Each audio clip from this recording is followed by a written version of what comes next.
आज जो संदेश तुम्हारे पास पहुंचा है वह कोई संयोग नहीं है, यह तुम्हारी आत्मा की पुकार थी जिसे ब्रह्मांड ने सुना और बाबा की कृपा से यह संदेश तुम तक पहुंचा।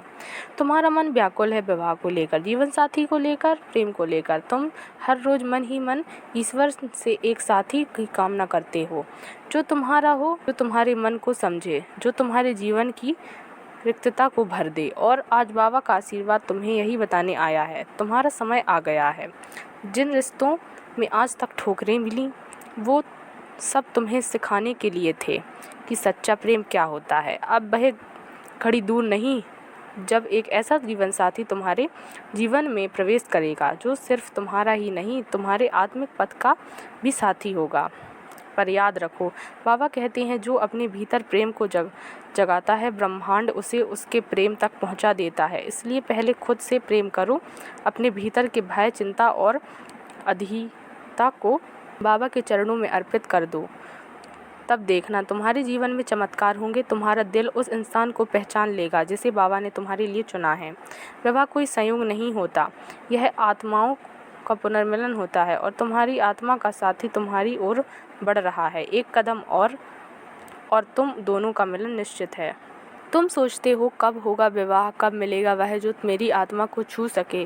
बाबा मुस्कुराते हैं और कहते हैं जो समय का अधीर होता है वह अवसर ईश्वर की योजना को समझ नहीं पाता।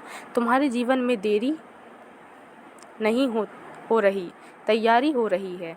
जैसे माली बीज बोकर तुरंत फल की अपेक्षा नहीं करता, वैसे ही तुम्हारी आत्मा को भी धैर्य रखना होगा, क्योंकि जो रिश्ता आने वाला है वह केवल शरीरों का नहीं, वह आत्माओं का संगम होगा।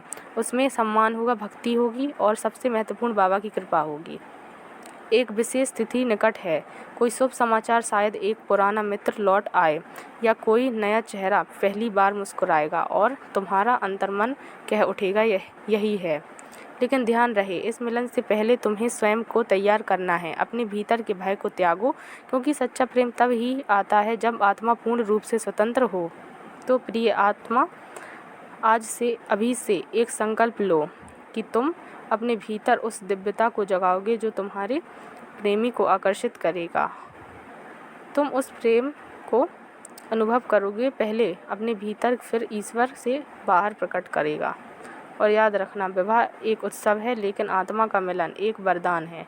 तुम्हें यह वरदान अवश्य मिलेगा। बाबा की नज़र तुम पर है। राम राम।